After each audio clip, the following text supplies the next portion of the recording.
think we are recording. Yes. Great.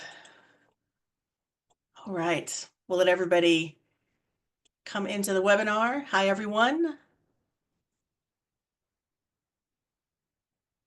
Thanks for joining. All right. Looks like we've got a good turnout here. All right, I'll go ahead and get us started. Thanks for joining, everyone. It is 1:03. Thanks for your patience as we got things together on our end. Welcome to our first guidance webinar for the BEAD pre-registration. So very exciting time. A lot is happening. On Monday, November 4th, the pre-registration did open, and today is all about how to use the portal, get yourself situated, and learn about the information that's needed. We'll start off with some introductions here first. My name is Kelly Crucy. I am the Community Engagement Manager for the State Broadband Office. Always exciting to be in settings like this, to see everyone join us. Thanks for making the time. And then I will do quick introductions for others on the screen just to keep us moving. I'm going to do Brady Bunch style. Jamie Garrett is above me. She's waving. She's our Senior Broadband Program Manager.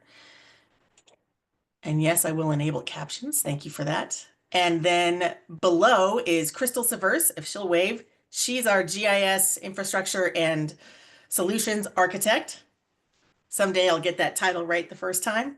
And then we also have Richmond below me. He is from Ready, one of our consultants developing the portal. And then we also have Trey from KPMG, one of our consultants, and Trey, and also James and Divya there are helping to develop the application procedures with the office. They're our consultants, and this is our team for putting together this whole process. We couldn't do any of this without them. So thanks to them for joining us. Hopefully I got everyone. Let me make sure. All right, and then we also have Adrian and Iris, who shall remain anonymous for right now, but they are important members of the team as well. All right, so James, if you wouldn't mind, we'll go to the next slide and get things started. So our table of contents today are to do a quick overview of the BEAD program and the timeline. Then we'll turn it over to Richmond, who will do a portal demonstration, and then the pre-registration process, and that will be Trey and Divya to go through that and give you the details, and we'll do some Q&A at the end. So I do ask if you have questions, save those until the end, and we'll try to get to those. And when I say the end, here's what I actually mean. If you have questions, for instance, when we're learning about the portal and there are questions, you can raise your hand, and I think you should be able to put questions into the chat. I will see if I can activate that for everyone. But we will have time dedicated at the end for folks to answer or ask all their questions and make sure that we can get those answers to you. This is to make sure that you've got the information you need to be successful with the tools that you have. So as questions come up, feel free to put those into the chat or the Q&A. We'll keep an eye on both. All right, so portal demonstration, pre-reg process, and now we're heading into the overview and timeline. We can go to that next slide. So our BEAD program overview, this deck will be provided on our website for reference. You all are familiar with the BEAD program. This is a national effort, $43 billion.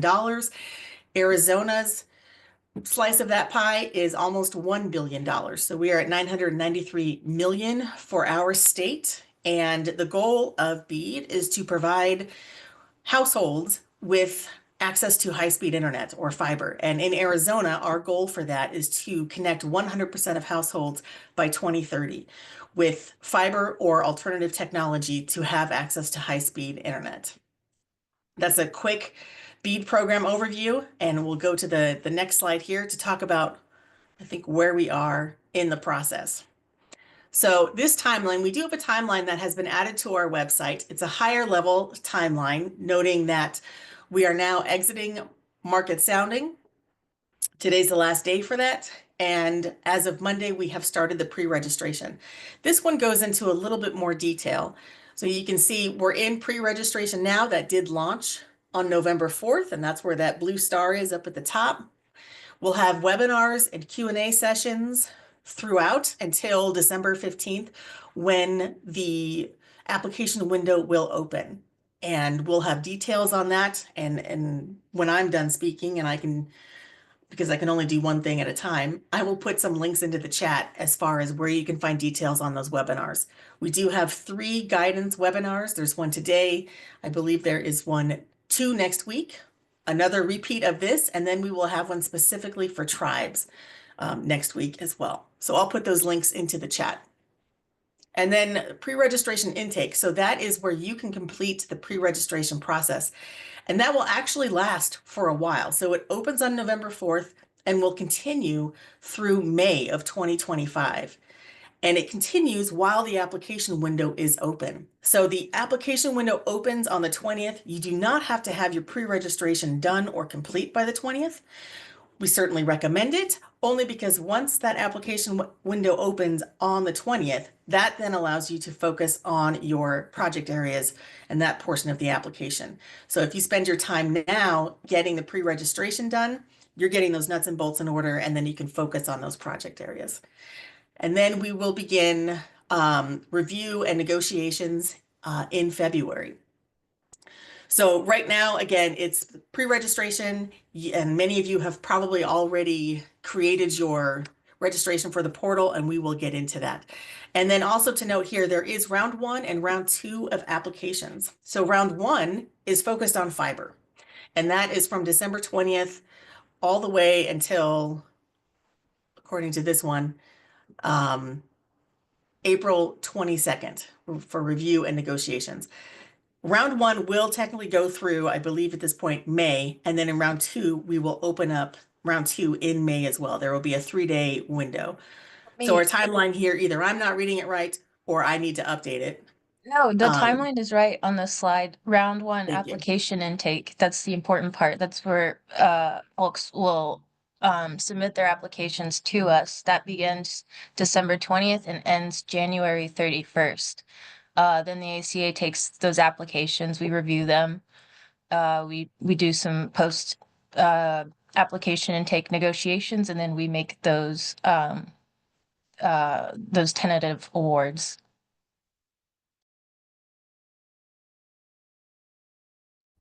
Thank you, Crystal, for the assist. I definitely needed that. All right, so there is round 1 and round 2. And again, our focus today is the pre-registration leading to when things will open on December 20th. Next slide, please. All right, so at this point, we're going to do a demonstration of the portal, and I'm going to toss it over to Richmond, who is the master behind the portal and can help with all the details there. Thanks, Richmond.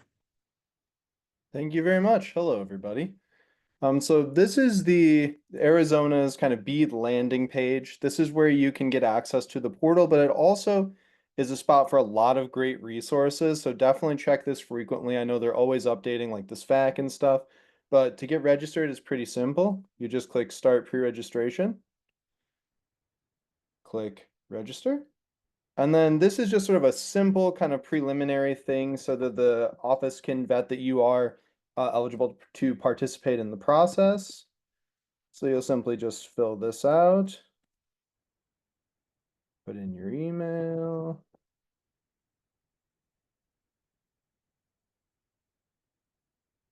You can select your provider name from this list here, and then if you can't find your name, there's also other, which will allow you to enter that, and then a couple little other pieces of information to help validate your identity there. We just go through, enter EIN, FRN, any of the information that you have. Once you're done, you'll click Finish, and you'll receive email confirmation that the office has received this. They'll take some time to review it. If they have any questions there, you may see an email from them.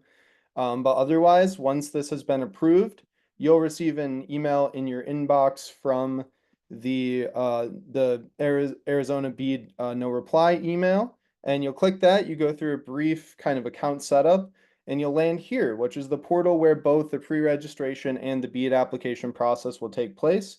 You'll land on a home page that looks just like this. You can invite as many teammates as you want to assist you in the process. You can also update your organization profile. And then you'll simply click here to start the pre-registration application. Go through this process. A lot of the questions are certifications. There's some, requests to upload documents, and there's a few where we ask that you download a template, fill it out, and then re-upload it so the state can evaluate that. You can save the application at any time. You can collaborate with your teammates on it. Then once you're done and you're feeling good, you can go ahead and hit submit. If the broadband office has any revisions, maybe there's something that maybe you loaded up the wrong document, or they have a question on something you did, then everyone in your team will receive an email notification that there's been a revision requested, and you'll also see that in the portal. So you'll see that right here from your homepage, and you can go in and make adjustments there. And then once the BEAD application process starts, you'll also be able to access that from the same dashboard. And I'll also, once I'm done talking, I'll put our tech support email in the chat so that if you have any questions or issues, we're always happy to help you with this. But other than that, that's really the process for pre-registration. It's pretty streamlined and straightforward. All right, I think there's a couple questions in the chat here. Sure. I'm working my way up backwards. So one from Amanda Molina: would an applicant using a consultant for BEAD add the consultant as a teammate, or is there another category for consultants? You can add them as a teammate. Anyone that's collaborating with you for the preparation of your application, you can add them as a teammate. All right, and then there's one above that is not relating. It's relating to pre-registration, and so we'll get to that with Trey and the team a little bit later. Let's see, I think another one came in. Will the ACA team notify pre-reg applicants if curing a topic area is required? So I'm hoping Crystal or Jamie or even Trey might be able to help answer that one. Yeah, absolutely. That's the portal was designed for us to provide feedback on any of the information that you're submitting with pre-registration.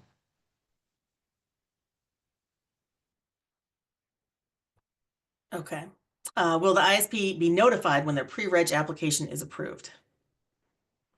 Yes, so you'll receive that email. It will be again from the Arizona BEAD no reply email, and it will say, you've been granted portal access. You'll click a button there and go through an account setup where you'll select a password, that kind of thing, and then once in, you can add any teammates that you desire.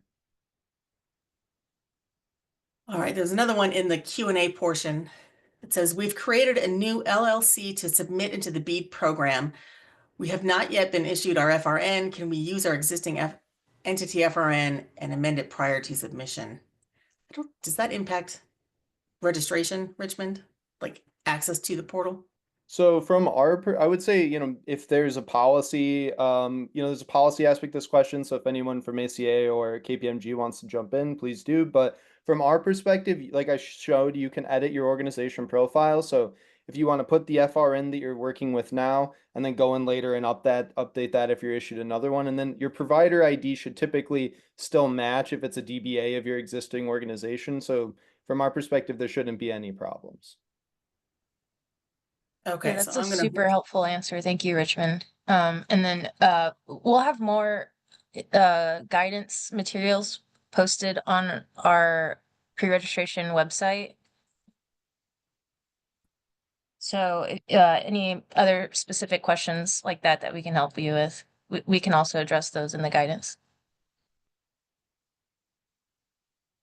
Okay, so there's still a few more in there, and I apologize if I read this one already. If companies submit the pre-registration prior to the application round with the ACA cure, will the ACA cure or provide feedback for improvement prior to the application window opening?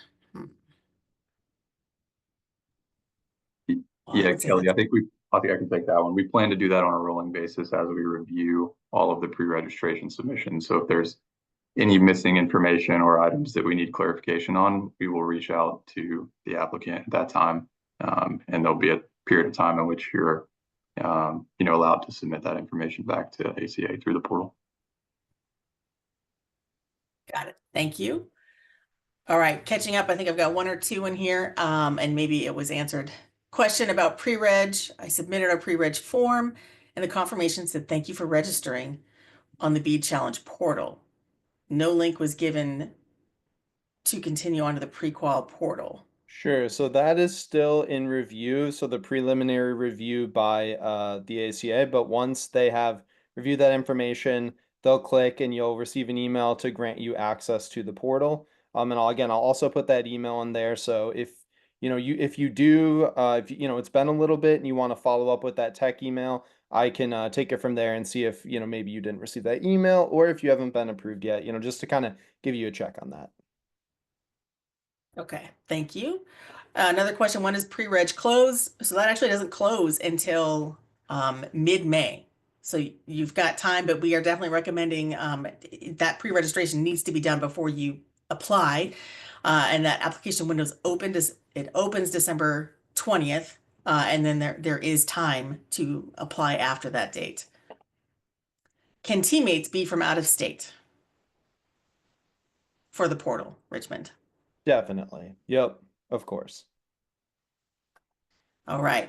Once the applicant completes their pre-registration application, the full application, will the ISP be notified that their pre-registration is complete and approved?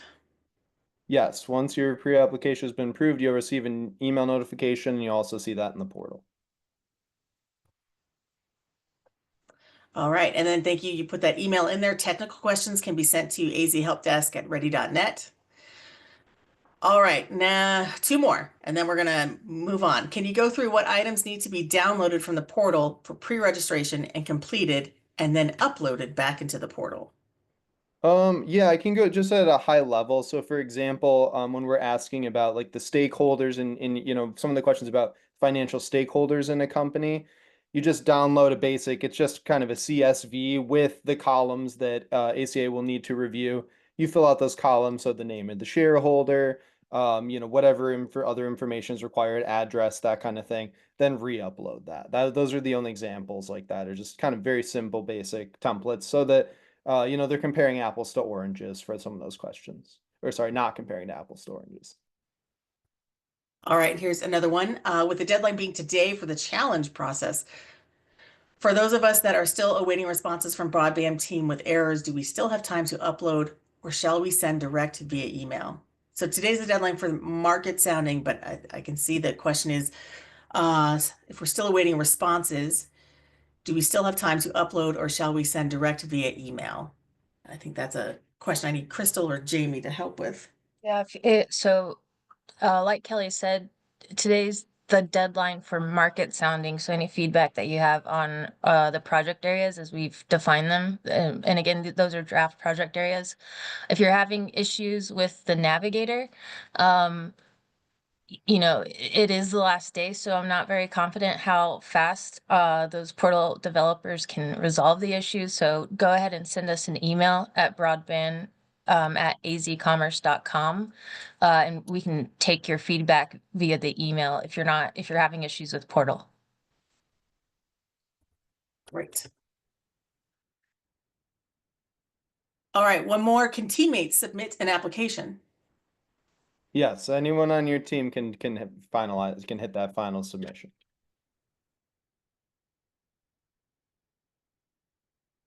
Okay, so some great questions here, and I think these are great questions for us to take in and then even add to our FAQs. Some really good questions and information. So thank you to Richmond and everyone asking the questions. And I can see there is a hand up here from Teresa. So Teresa, I'm going to allow you to unmute and speak. You have the floor. Hey, Richmond. Hi, Kelly. Thanks so much. Teresa Ferguson, NRTC, Co-ops, Electric, and Telco. Richmond, I keep putting the question in. I think I'm asking it wrong. You have 2 parts. First is the registration to just get access to the pre-registration application. I know I'm going to get an email when I do the registration. I get that. I'm going to get, yes, now you can go to the pre-application. What I'm asking is, once we've gone through the curing, any fixes, Kelly, you guys want, will we get an email or some notification that our pre-registration application, the big guy, all the stuff, is done?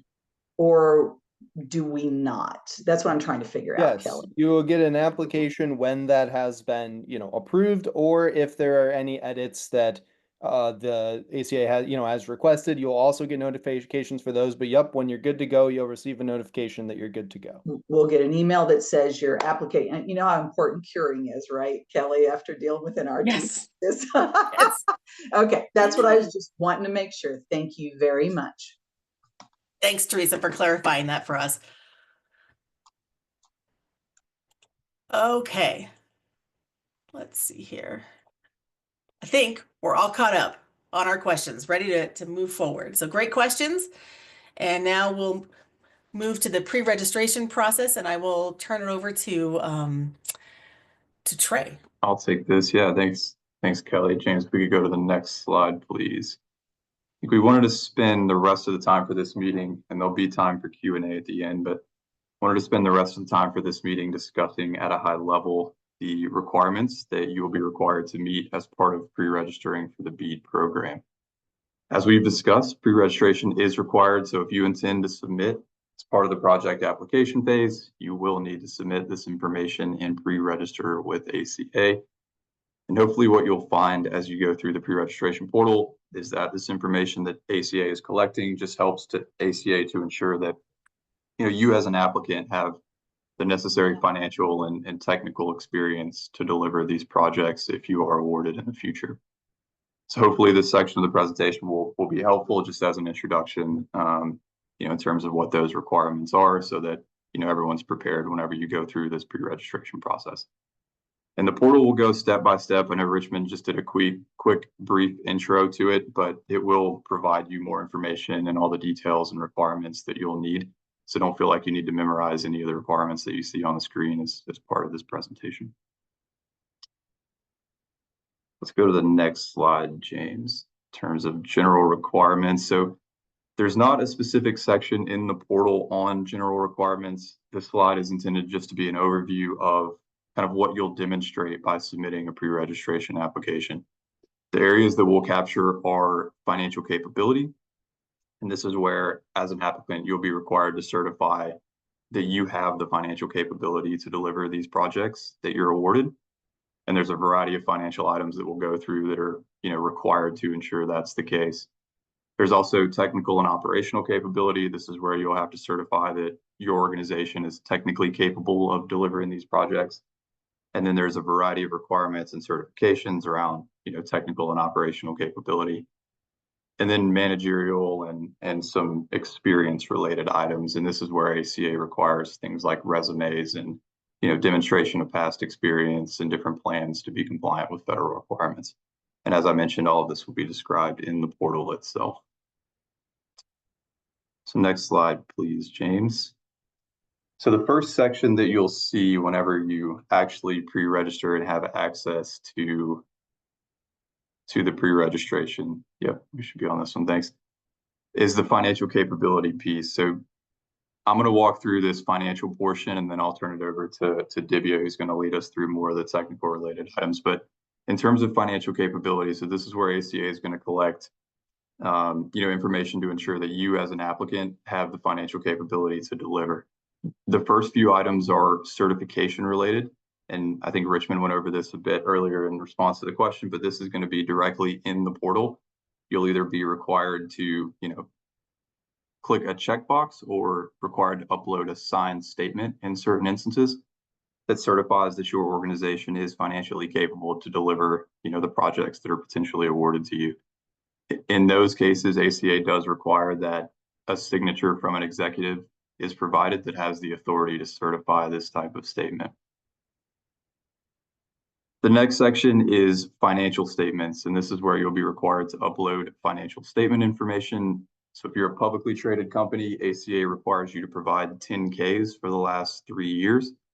If you are not publicly traded, ACA requires your audited financial statements for the last 3 years. If you are not audited in the normal course of business, ACA requires unaudited financial information for the last 3 years, as well as in that case, there'll be a few additional certifications for the unaudited financial information that you're required to meet. And then if your organization is newly formed or only has a limited operating history, interim financial information will be required, as well as, again, a variety of certifications in that instance. By financial information, what we mean in all of these cases, audited or unaudited, we mean balance sheet, we mean income statement, we mean cash flow statement, footnotes, and then, if applicable, the audit opinion.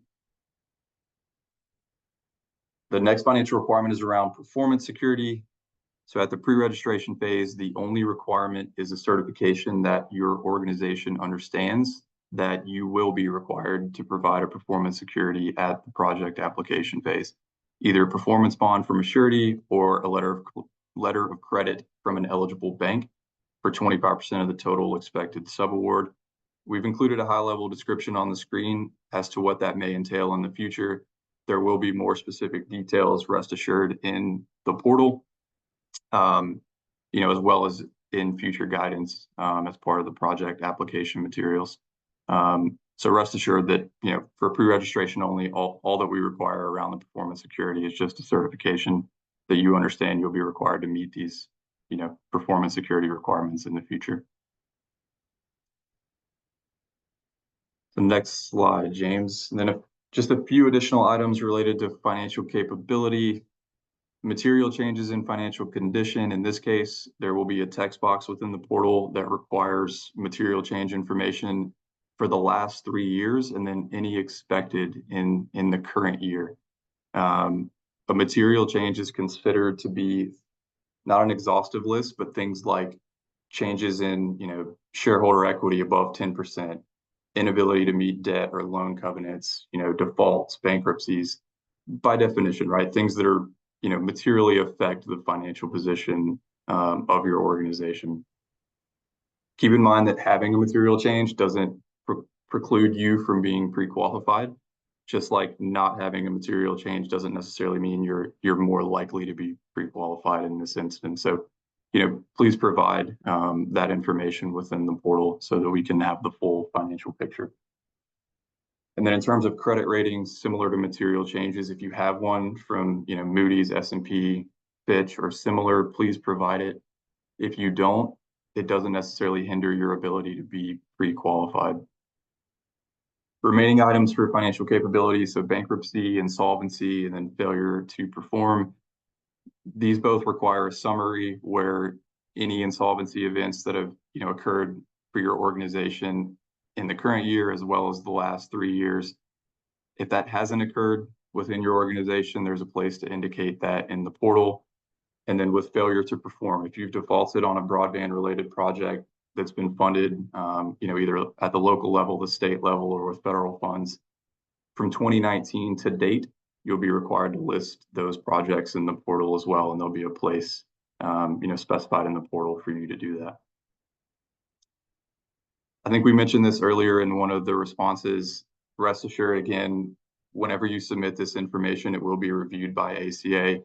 If you miss one of the requirements or what you submitted isn't exactly what ACA was looking for in terms of the requirement itself, we do have the ability and we will reach out and request that you follow up with that information.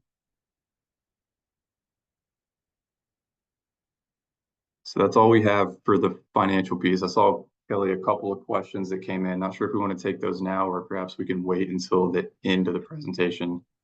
If we wait until the end, I'll go ahead and pass it over to my colleague Divya, who's going to walk through the more technical related aspects. Thank you, Trey. So after financial capability, the next section would be based on managerial capability requirements. That's basically assessing the potential applicant in terms of their managerial capabilities. So under this, the first section would be to provide an organizational chart, which would highlight the parent company, subsidiaries, and affiliates involved in operations within Arizona. And the second one would be focused on an applicant organizational chart, which would require the potential applicant's personal chart within the organization who will likely have a role in the broadband project. The third one would involve a qualification section, which is basically providing past experience of similar broadband projects and other projects of similar scale. So this would involve, this also involve providing information on the subcontractors and contractors' experience as well. If the potential applicant, just want to highlight here that if the potential applicant hasn't identified any subcontractor at this stage, that is fine. This will again be provided at the project application stage where the potential applicants can submit by then. And the next section on this would be the resumes of key management personnel. So the application requires the submission of one-page resumes for all key financial, technical, and managerial personnel, along with designating a project manager for the project. After that, there's a section on explanation of roles and responsibilities. So this is basically assigning the roles and responsibilities for all the resumes submitted as part of the BEAD project application here, and outlining their function in terms of financial, technical, and managerial domains. And the last two sections are basically trying to understand the organizational readiness in terms of emphasizing relevant experience and how the challenges have been managed in previous projects and any partnerships associated with the project applicant for project execution. And the narrative of managerial readiness is more on the team's experience overall, and also highlighting if any significant organizational changes have happened in the past or are projected to happen in the future. So this was comprised of the complete managerial capability section. And next slide, please, James.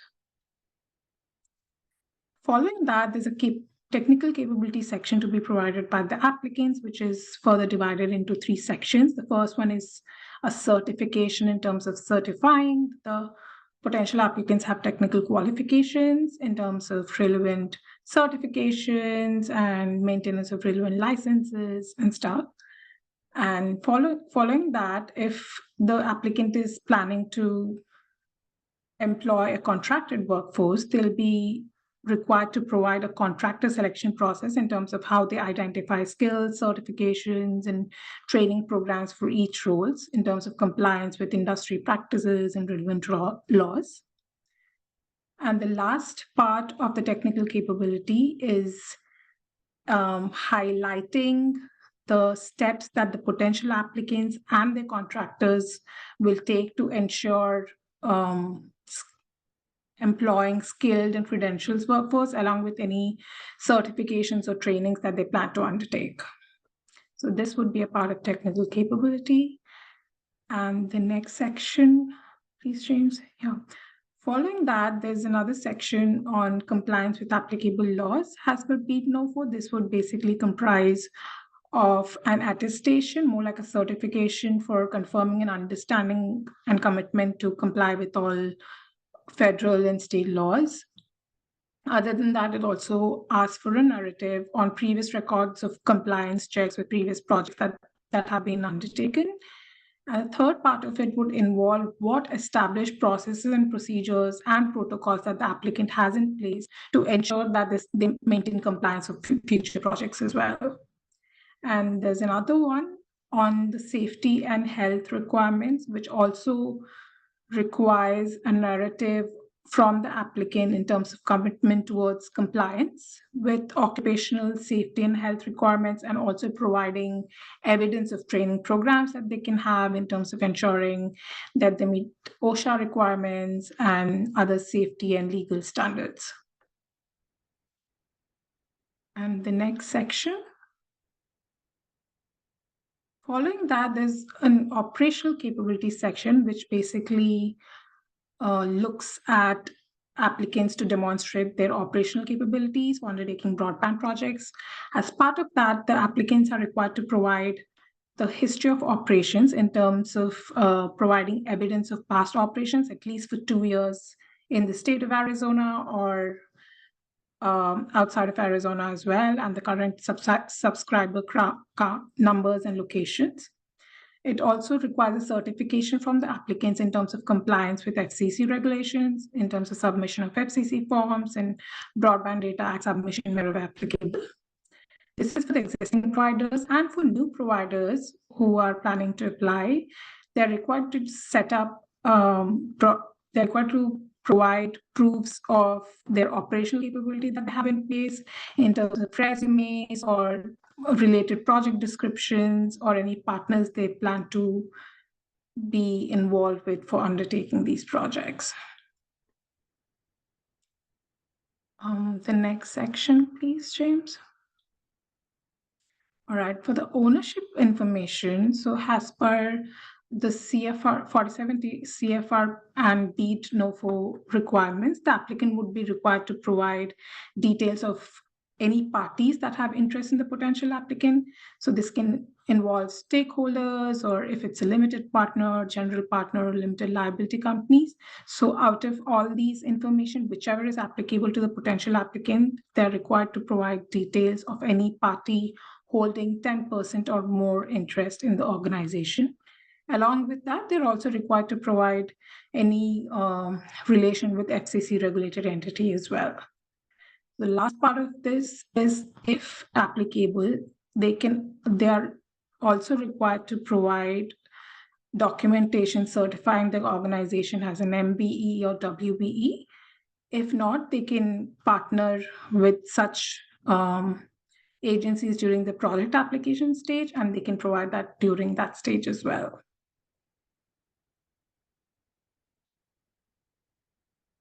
Following that, this is a public funding information section where the applicants are required to provide the projects being currently undertaken and also on the future plans of projects of taking public funding information, both by the applicants and their affiliates as well.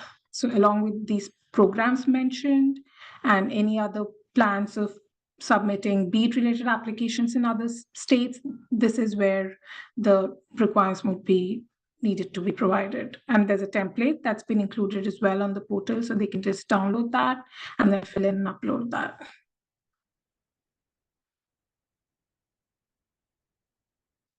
All right, on this section on fair labor practices and highly skilled workforce, this is basically attesting a certification stating their compliance with applicable federal and state labor and employment laws in the last 3 years. So this would be required to provide both by the potential applicant and also by the contractor and subcontractor.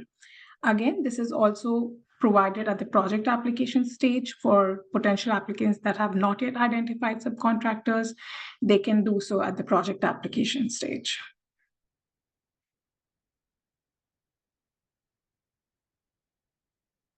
Following this, this is more of a certification in terms of compliance with National Environmental Policy Act and National Historical Preservation Act. So these are more like a checkbox certifications that are required to be provided on the portal. Next slide, James. Yeah. Following this, this is also more of a compliance in terms of understanding, committing to comply with BABA requirements. And the potential applicants are also required to provide details on how they plan to comply with BABA requirements in terms of their approach. So it's a narrative requirement to be provided on the portal for this.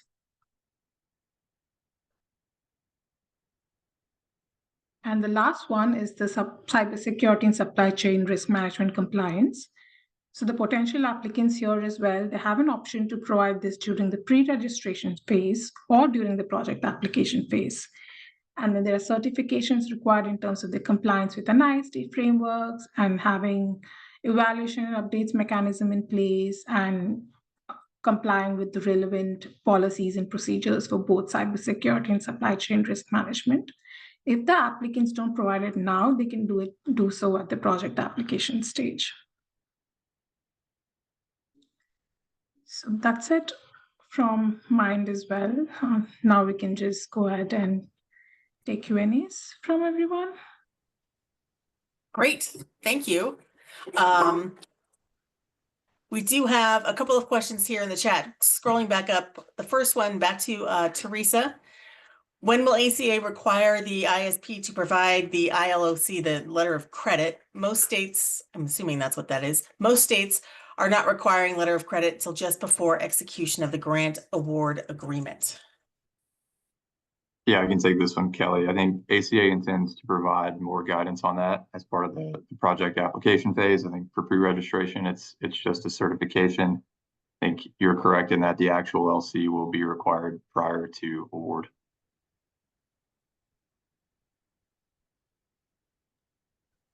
Great. I can see, I think more are coming in. I'm just going to take them as they arrive.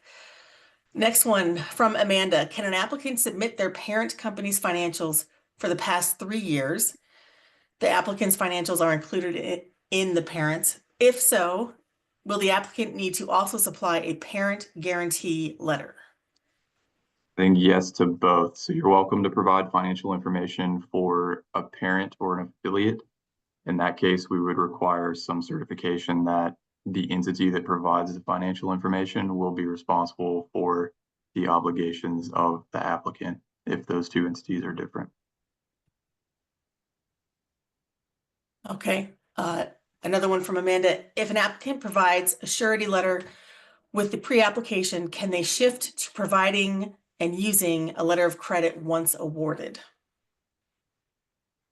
Yeah, so the only thing that's required as part of pre-registration is just a certification that, you know, the applicant understands that this will be required as part of the project application phase. So using either a surety or letter of credit, either way at the project application phase is fine. Got it. Okay, and the next is from Teresa. Cooperatives, electric, or telco do not have credit ratings. How would we handle this? That would be fine. You're not required to have a credit rating as part of this process. We just ask that if you do have one, that you submit it. If you don't have one, you'll just mark that you don't have one in the portal.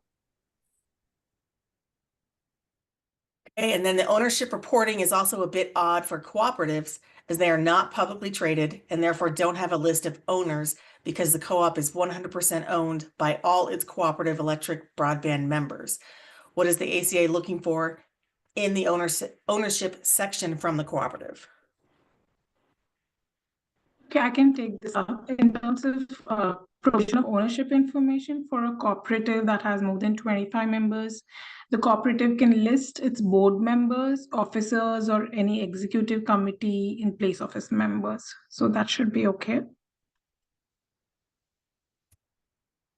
All right, one from Diana. What should be entered if contractors are not selected until after the BEAD award is granted?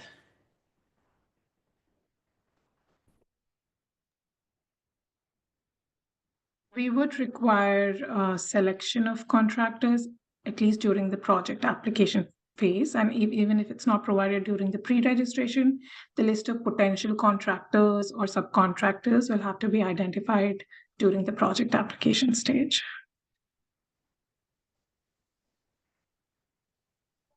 Okay, here's one about cybersecurity. Will the cybersecurity and supply chain plans submitted be deemed confident? Maybe confidential. So, sorry, Kelly, I know on my end, you broke up a little bit there. I think the question was around whether or not the cybersecurity and supply chain plans submitted will be deemed confidential. Yes. Yeah, I think everything company related submitted through the portal, such as cybersecurity and supply chain plans, will be deemed confidential. All right, so I might be having some audio issues. I'm going to turn off my camera. I just want to add something, Kelly, on top of that, what Trey said. But at the end of the day, all of these applications are subject to public information request. I think not from supply chain, but Amanda, for your question, the cybersecurity part, we are not requesting a full-fledged cybersecurity plan. You can basically comply with cybersecurity NIST standard, and then we can go from there. But for supply chain, it's a certification more towards BABA, that if the equipment what you are using is complying with the cybersecurity, and it's also following the BABA rule, or build here in the United States with certain percentage. So those certification from the equipment manufacturer would be good enough. But absolutely, this is a government procurement, so I want to be very mindful about all the documents getting submitted, and these are subject for public information request after the procurement. Thanks, Sandeep. All right, hopefully you can hear me. For question 47, this is from Diana. Provide details of any broadband deployment projects in the last 2 years in the state of Arizona. Is that intended for completed, started, or awarded projects? It's anything, Diana. You can list any project you have completed with your private dollar, government funded, state government funded, however that is. Checking to see your ability to navigate Arizona footprint from a geographic standpoint, familiarity with Arizona's permitting process. So it's a way for us to make sure that you have the ability to navigate through Arizona's BEAD program. So it can be anything. If you started a project, got awarded, anything you can list in there, or you are building something with your private dollars.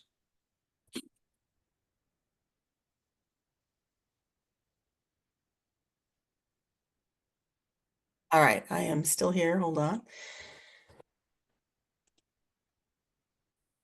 Another question regarding cyber and SCRM plans. Will ACA allow ISPs to provide their full cyber and SCRM plans before execution of BEAD grant agreement rather than in the pre-registration phase? I have to check back, Trey. Please feel free to correct me. I'm not sure if I think those are graded criteria. That means we need to see that what you are using to basically award the BEAD funding. So that need to be submitted before the BEAD funding application, not during the contract negotiation.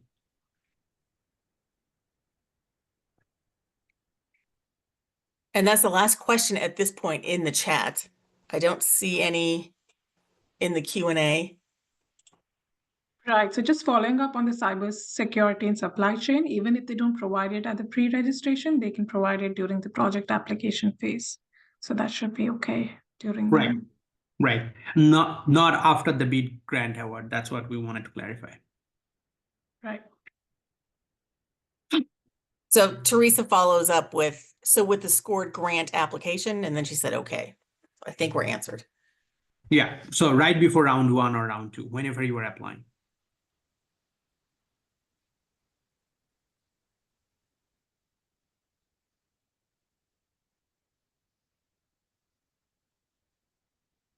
Okay, I'll wait a few more minutes for questions, but in the meantime, these webinars, the guidance webinars, will be up and available on our website, along with the deck that was shared here today.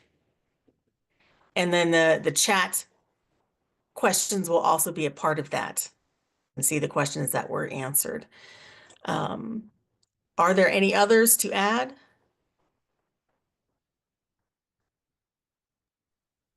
Kelly, did you see the questions in the, oh, I see that they're already answered. Sorry. No, all good. It's quite possible I'll miss something. Okay, well, it looks like people are starting to say thanks.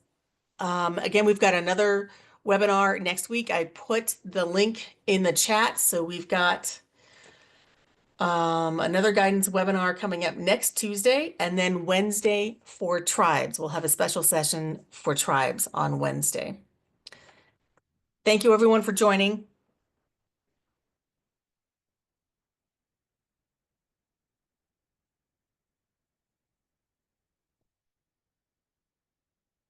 All right, we're going to hang out for another minute while everyone exits.